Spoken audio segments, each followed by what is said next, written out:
criança segura a roupa da mãe, enquanto pergunta se ela não está bem. O menino pergunta com olhos cansados se a mulher quer que ele traga algo para ela comer. Aquela criança estava implorando por um pouco de atenção da mãe. Ele apenas queria ser visto. A mulher mandou a criança ir embora, enquanto murmurava que apenas metade, e que aquilo era um nojo. Noel está correndo com os olhos cheios de lágrimas ao se lembrar dessas cenas. Ele se lembra de quando sua mãe lhe deu um ursinho cheio de alfinetes. Noel continua correndo com todas as suas forças, o ursinho nas suas mãos e lágrimas no rosto. Ela jogou o urso de qualquer jeito e mandou ele brincar com aquilo no canto. O menino chora desesperadamente, suas lágrimas molhando o urso que ele segura apertado entre as mãos. Jael finalmente consegue alcançar o irmão, apenas para ver ele jogando o urso longe, na fonte de água. Noel grita com todas as suas forças, não precisa mais daquilo. Por causa de tudo isso, até mesmo Jael está sendo tratado como um idiota. Depois disso, Noel tenta recuperar o fôlego, mas é possível sentir a tristeza que o rodeia. Jael sorri e pergunta pro irmão se ele não vai ficar choramingando para o irmão mais velho dele mais tarde por causa disso. Noel grita questionando quem é o irmão mais velho ali e chamando o outro de idiota. Jael continua com seu sorriso brilhante e pede para o irmão esperar um pouco, pois ele vai salvar o brinquedo do Noel. Como a gente sabe que o Noel que vai sobreviver, estou achando que o Jael vai morrer afogado ao tentar salvar o bendito brinquedo. Enquanto isso, o Duque está pedindo desculpas pela grosseria dos netos. Mason sorri com irritação e pergunta ao Duque se ele não acha que seria melhor arrumar aquele costume deles carregarem brinquedos por aí. Ele nem sequer é uma garota, então por que gosta de bonecas? Irritada, Raquel pergunta se por acaso pode ser considerado como algo masculino ou feminino. Ela diz que isso não é algo que precisa ser arrumado. Informa que irá até as crianças, deixando o Duque à vontade para lidar com os convidados. Então, ela começa a ir embora. O Duque agradece e instrui por onde ela deveria ir.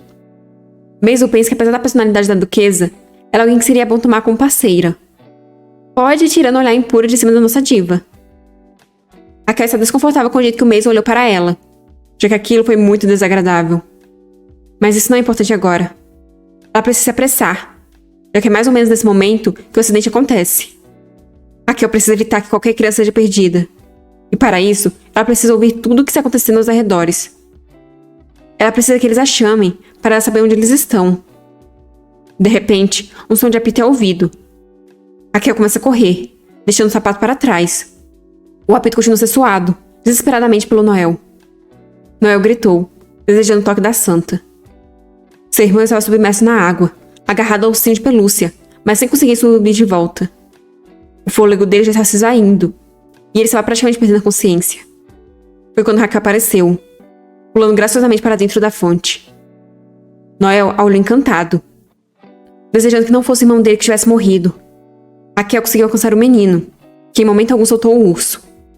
Os dois finalmente submergiram. Jael saiu da água zonzo, cambaleando. Noel encara o irmão sem acreditar ainda no que aconteceu. Ainda tem lágrimas nos seus olhos. Raquel parabeniza ele por não ter esquecido de usar o presente que ela deu. Ela diz que está tudo bem agora. Aquele episódio teve um final feliz aquela vez. Apesar do objetivo dela ser a confiança do Duque e nós, tudo ficará ainda melhor por aquelas crianças estarem bem agora. Raquel quer que eles sejam felizes.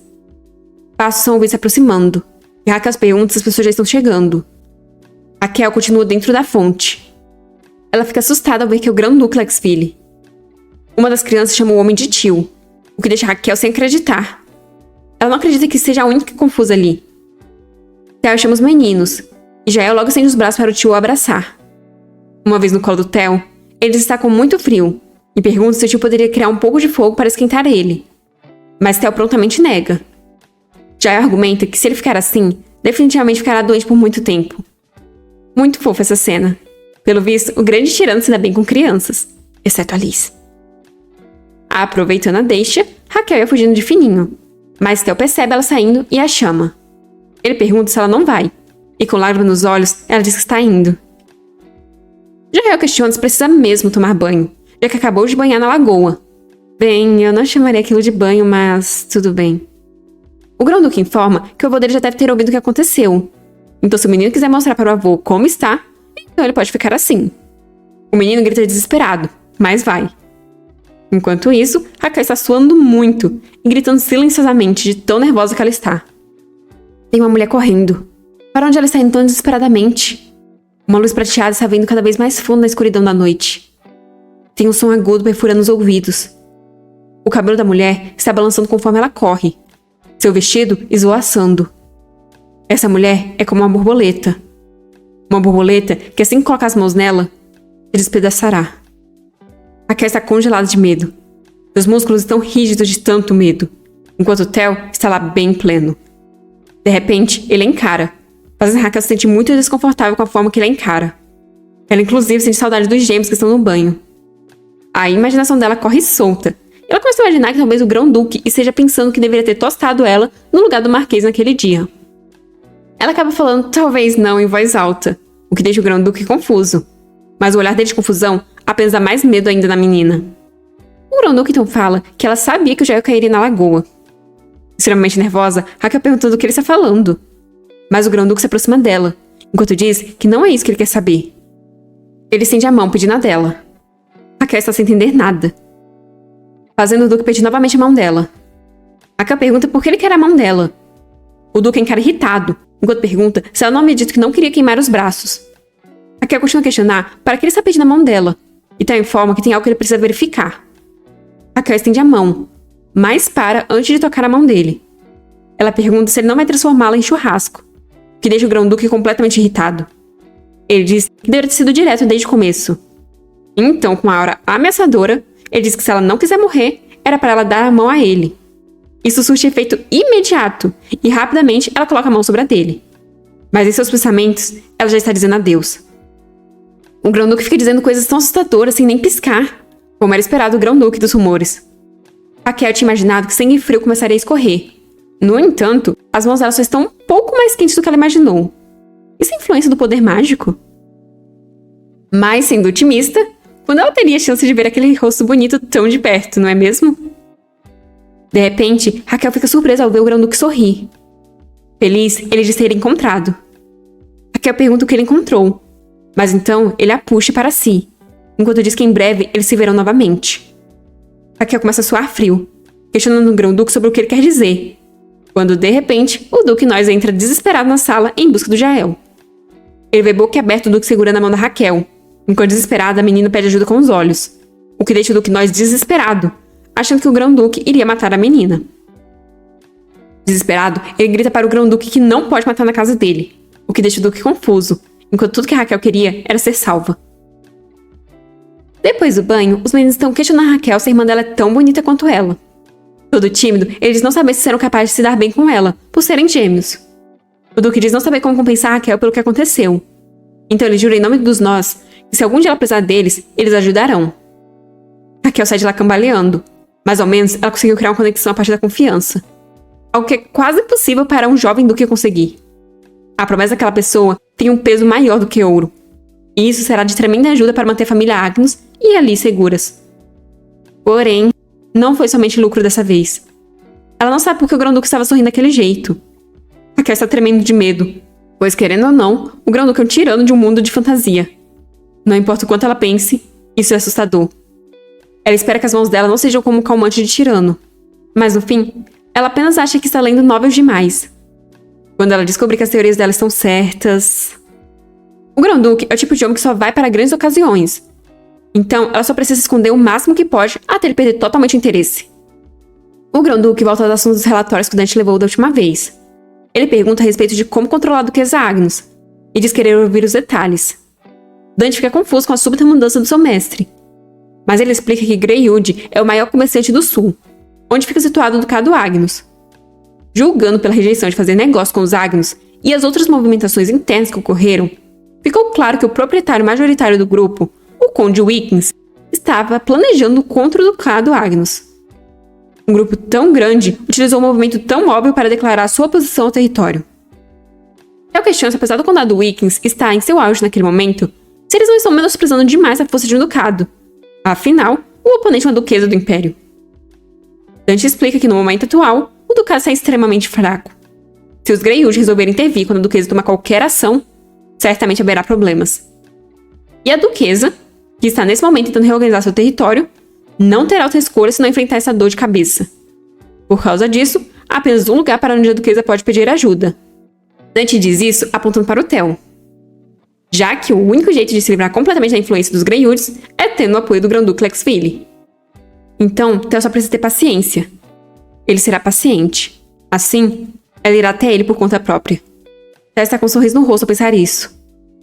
O Conde Wickens, mais conhecido como o pai da Marquesa, está revoltado, xingando a Raquel por todos os nomes. Ele diz que nunca irá perdoá-la, já que a filha dele está sendo condenada a viver com o marido com um único braço por causa dela. Um servo pede para o conde se acalmar, já que está indo tudo de acordo com o planejado. Ficar bravo não é bom para a saúde do conde, então ele irá pegar um pouco de chá. Mas o conde ainda está revoltado, pois não foi bastante a Raquel ter causado um rombo enorme nas economias, fazendo com que o grupo se retirasse dos negócios, com o aumento absurdo dos impostos, ela ainda resolveu mexer na vida da filha dele. Agora, ele irá ter a vingança dele destruindo o território dela. Ele duvida que ela conseguirá lidar com os Lexville, já que ela morre de medo até mesmo de encontrar ele. O conde bate na mesa, enquanto pensa que a Raquel irá se ajoelhar miseravelmente diante dele. Raquel está comendo um bolo com a Liz ao ar livre. Ela pergunta ao Marcos, que também está ali, o que ele acha do que ela falou. Marcos questiona se ela está se referindo à compra de equipamentos e armas da família Noyes para os comandantes. Ele informa que 60% do equipamento militar da família Noyes é entregue à família imperial, e o restante é vendido por aí. Então ele acha que vale a pena. Agnus atualmente tem um total de 15 mil homens. Considerando que as famílias condais e abaixo possuem um efetivo menor do que 3 mil homens, mesmo se eles priorizarem apenas os comandantes, ainda seria muito para eles conseguirem pagar pela quantidade necessária. Com um sorriso, Raquel pergunta enquanto pega um pedaço de bolo, e se eles não negociarem a preço de mercado. Assustado, Marcos pergunta se ele está falando de fazer um acordo direto com a família Noyes. E como seria isso? Dando o bolo na boquinha da Liz, Raquel diz ter certeza de que o Duque Noyes aceitaria alegremente um pedido dela. Então, ela pede para ele fazer um relatório do quanto eles precisam, pois ela irá fazer uma visita ao Ducado em breve, para Liz fazer novos amigos. Enquanto isso, Liz está comendo um bolo radiante. Se a história seguisse o original, Noel teria sido o inimigo mortal da Liz, e o Jael teria perdido a vida naquele incidente. Mas agora, nesse mundo, eles serão os aliados da Liz. Mas Liz diz sobre a da irmã. Raquel não aguenta tanta fofura, pulando a Liz para abraçá-la. Ela pergunta se a Liz não vai mudar de ideia quando fizer novos amigos e brincar com eles. Mas Liz diz estar falando sério. Ainda com a Liz em seus braços, Raquel diz que eles são rapazes bonitos e fofos. Então ela tem certeza que eles serão ótimos amigos. Liz concorda meio para baixo, e Raquel acha que ele está com medo de ter novas amizades. Raquel dará o melhor dela para que Liz seja capaz de aprender a como viver naquele mundo. E para que ela tenha coragem, não fique presa em si mesma, e seja capaz de voar livremente por aquele mundo.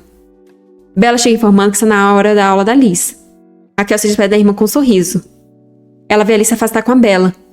E pensa que antes que a Liz cresça totalmente e seja capaz de se cuidar sozinha, ela será a lança e o escudo da irmã. Então ela ativa seu modo sério. E diz que agora é a hora de ouvir sobre as informações que ele conseguiu dos Greyhood. Marcos informa que os Greyhood estão controlando todos os tipos de mantimentos que estão indo para o Ducado.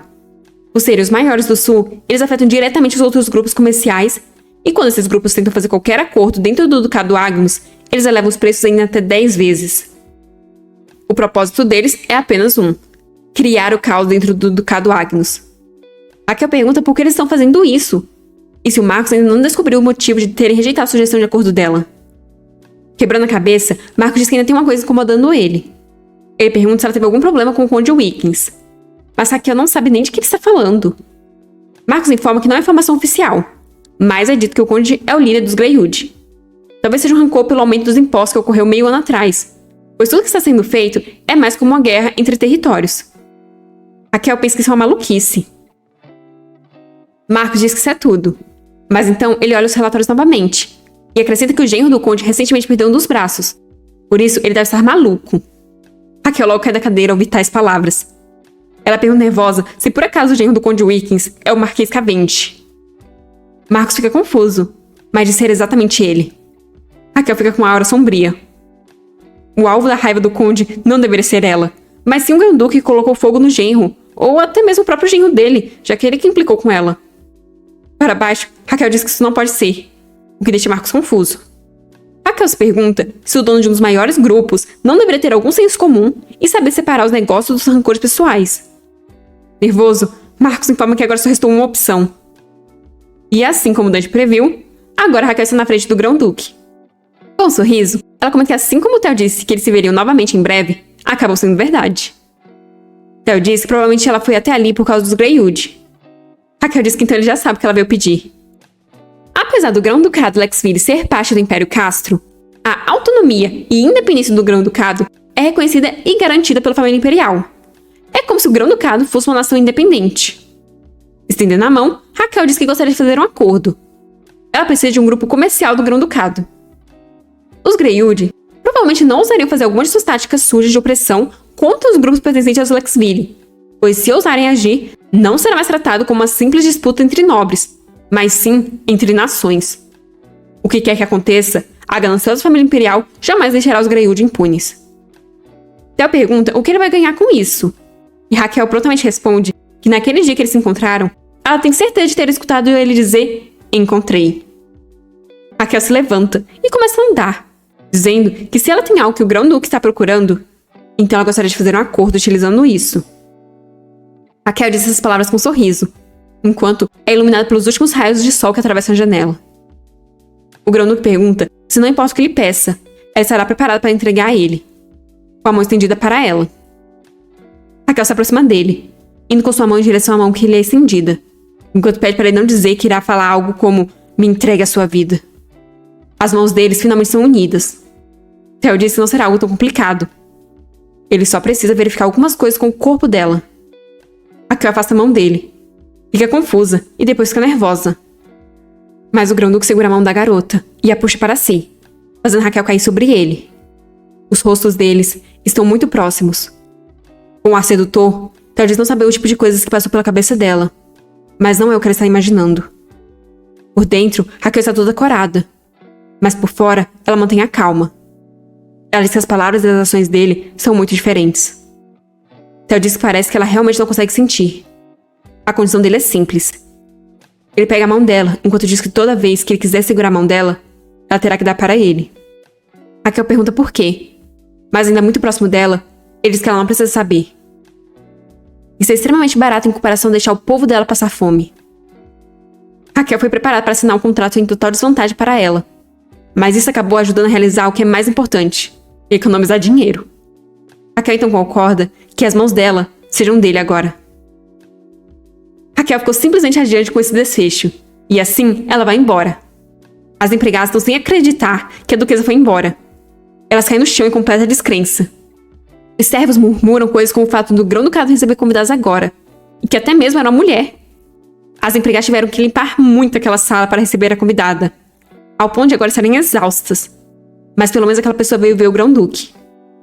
Enquanto isso, o conde está revoltado com o fato daquele Lexville ter feito um acordo com os Agnus.